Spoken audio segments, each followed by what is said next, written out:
Hello everyone, welcome back to my channel. Welcome back to a new episode. ఇవాళ నేను ఇంకో పురాతనమైన ఆలయాన్ని దర్శించుకోవడానికి వెళ్తున్నానండి. ఇన్ఫాక్ట్ ఇదే రోజు 3 ఆలయాల్ని దర్శించుకున్నాను. ముందు 2 ఆలయాలు ఆల్రెడీ మన ఛానల్లో వీడియోస్ ఉన్నాయండి. డిస్క్రిప్షన్ బాక్స్ లో లింక్ ఇస్తాను, చెక్ చేయండి. ఇప్పుడు మనం 11వ శతాబ్దానికి చెందిన కాశీ విశ్వేశ్వరుని ఆలయాన్ని దర్శించుకోవడానికి వచ్చాము. ఆలయం లోపలికి వెళ్ళడానికి ముందే ఈశాన్య భాగంలో ఒక కోనేరు ఉంటుంది.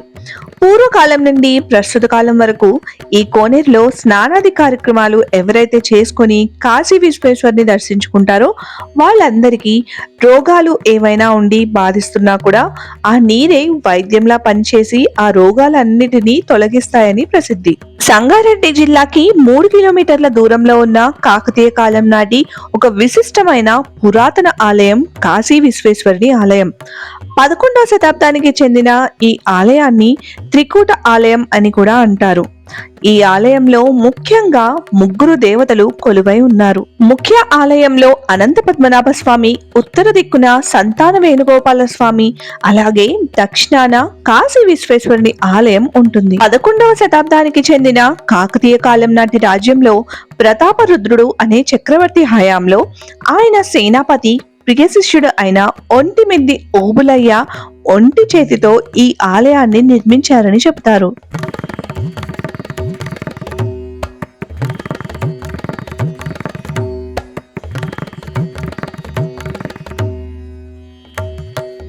ఈ ఆలయం యొక్క నిర్మాణ శైలి చాలా అరుదుగా ఉంటుంది.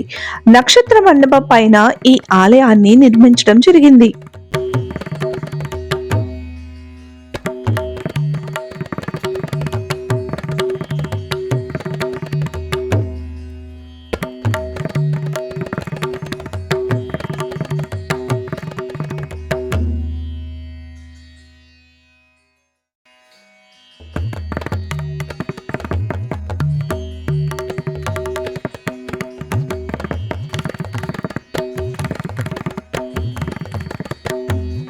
ఈ పుణ్యక్షేత్రంలో కాశీ విశ్వేశ్వరుడు లింగ రూపంలో దర్శనమిస్తారు.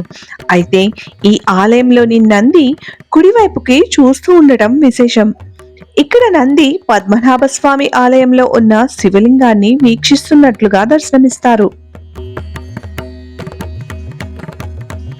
ఈ ఆలయంలోని శివలింగం బ్రహ్మసూత్రం కలిగి ఉంటుంది. బ్రహ్మసూత్రం కలిగి ఉన్న శివలింగాలకు ఎన్నో దైవశక్తులు ఉంటాయని ప్రతీతి.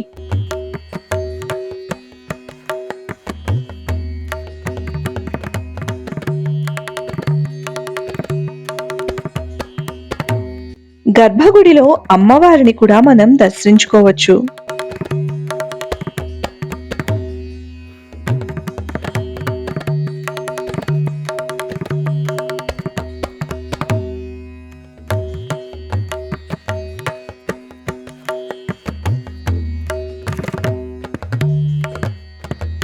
ఆలయంలోని ప్రధాన దైవమైన పద్మనాభ స్వామిని దర్శించుకుందాం రండి. ప్రాతకాలంలో సూర్యుని కిరణాలు నిటారుగా అనంత పద్మనాభ స్వామి పైన పడినప్పుడు ఆలయంలో దివ్యమైన తేజస్సు ఉద్భవించడం జరుగుతుంది. శ్రీరాముల వారే స్వయంగా పద్మనాభ స్వామి విగ్రహానికి ముందు శివలింగాన్ని ప్రతిష్ఠించారని ప్రతీతి. గర్భాలయం బయట ఉన్న నంది మండపంలో నంది ఈ శివయ్యనే చూస్తూ ఉంటాడట. పద్మనాభ స్వామి గర్భగుడిలో ఒక మూల చిన్న రంధ్రం ఉంటుంది. దానిలో చిల్లర వేసినప్పుడు నీళ్ల శబ్దం వినబడుతోందట. ఈ ఆలయంలోని మరొక ఉపాలయం అయిన సంతాన వేణుగోపాల స్వామిని దర్శించుకుందాం రండి. సంతానం లేని వారు ఈ ఆలయానికి వచ్చి స్వామిని దర్శించుకుంటే వారికి సంతానం కలుగుతుందని నమ్మిక.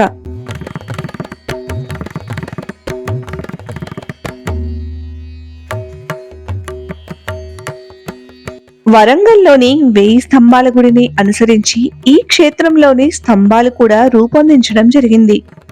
నక్షత్ర మండపానికి అనుసంధానంగా ఈ ఆలయంలోని స్తంభాలను రూపొందించడం విశేషం.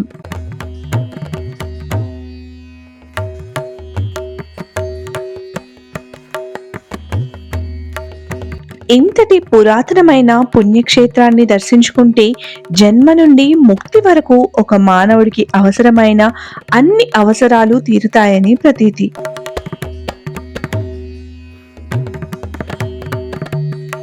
ఈ ఆలయంలో 4 స్వరంగ మార్గాలు కూడా ఉన్నాయని ఆలయ చరిత్ర ద్వారా మనకు తెలుస్తుంది. ఇంతటి విశిష్టత కలిగిన ఈ ఆలయాన్ని మీరందరూ కూడా దర్శించుకొని ఆ దైవానుగ్రహం పొందుతారని కోరుకుంటున్నాను. మరి ఈ వీడియో మీకు నచ్చితే ఓ లైక్ చేయండి. మీ ఫ్యామిలీతో ఫ్రెండ్స్తో ఈ వీడియోని తప్పకుండా షేర్ చేయండి. ఇప్పటివరకు ఛానల్కి సబ్స్క్రైబ్ చేయకపోతే సబ్స్క్రైబ్ చేసేయండి. మళ్ళీ కలుద్దాం.